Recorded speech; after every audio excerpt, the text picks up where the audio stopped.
Place maintenant notre deuxième sujet en Ouganda. Après avoir été cloué au sol pendant des décennies, le transporteur aérien national pourrait décoller à nouveau si l'objectif fixé pour septembre 2018 est atteint. Le pays discute depuis des années de la relance de la compagnie aérienne nationale, mais pour relancer Uganda Airlines, le gouvernement a besoin de 388 millions de dollars. Pour certains, c'est du gaspillage. Selon le plan directeur publié, ces fonds devraient provenir des financements externes par l'intermédiaire de banques, de fonds d'investissement privés, des bailleurs de fonds, d'emprunts gouvernementaux, d'agences de crédit et ou à l'exportation de liquidités. Et puis, il faut savoir que la relance de la compagnie nationale ougandaise est un vœu très cher au président de la République, Yoweri Museveni. Selon lui, il existe plusieurs indicateurs qui rassurent de la viabilité de la future compagnie. Je suis convaincu que la compagnie aérienne ougandaise réussira principalement en raison de 6 facteurs: les Ougandais de la diaspora, la communauté indienne, les hommes d'affaires, les touristes,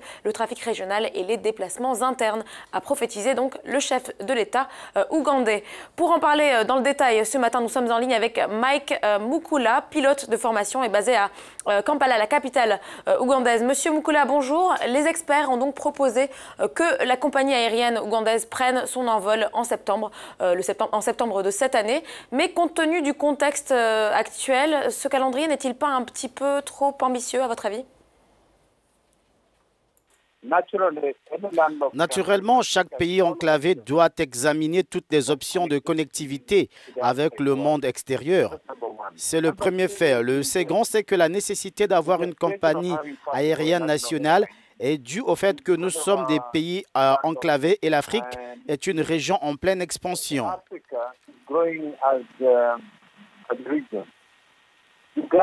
L'Ouganda a la population la plus jeune du monde. On prévoit qu'au cours des 50 ou 75 prochaines années, l'Afrique sera beaucoup plus peuplée que la Chine et l'Inde réunies. Une compagnie aérienne nationale permet d'accroître la connectivité de l'Ouganda au monde extérieur.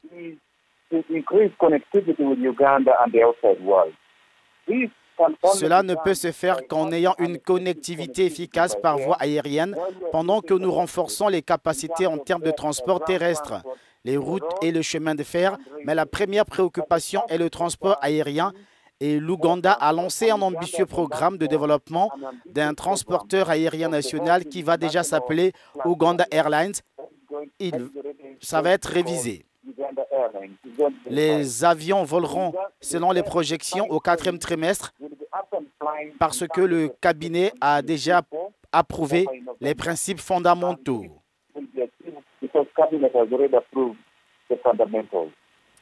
Monsieur Mukula, c'est un projet estimé à des centaines de millions de dollars qui est en cours, que le Parlement a donc approuvé.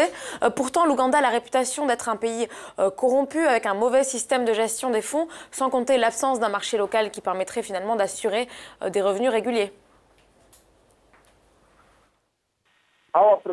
Notre projection en tant que pays est que nous avons un certain nombre de pilotes qui seront en mesure de gérer cet équipement. Nous avons les ingénieurs, donc nous avons la main-d'œuvre. C'est le fait. Deuxièmement, le transporteur aérien fait partie de l'infrastructure nationale des transports.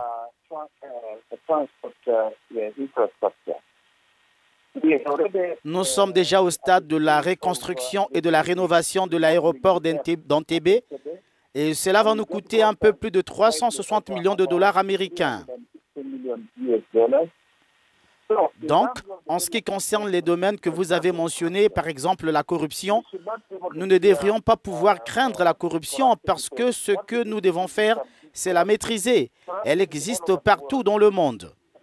Nous ne devrions pas craindre d'aller dans ce sens parce que nous craignons un cauchemar. Je pense que notre position sur la corruption est que nous devons nous efforcer d'atténuer les défis et les relever parce que les attentes doivent fournir des opportunités pour ce développement. L'Afrique a la meilleure chance de se développer maintenant et je pense que nous ne travaillerons pas en vase clos. Nous allons avoir des capacités dérivées. Nous avons les moyens, nous avons le marché, nous avons l'ingéniosité pour le faire. Une dernière question, Monsieur Mukula. Pourriez-vous expliquer quelle sera la structure de la future compagnie aérienne ougandaise? Sera-t-elle indépendante, notamment vis-à-vis de l'autorité de l'aviation civile? elle sera détenue à 100% par le gouvernement ougandais.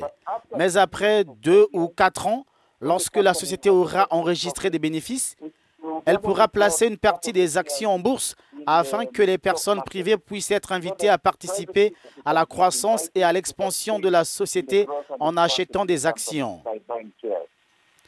Je tiens donc à dire que nous avons un projet très ambitieux et que nous allons veiller à ce que nous ayons un aspect plus large de l'expansion et de l'accroissement des ressources de cette compagnie nationale aérienne afin de nous assurer qu'elle continue de voler de plus en plus.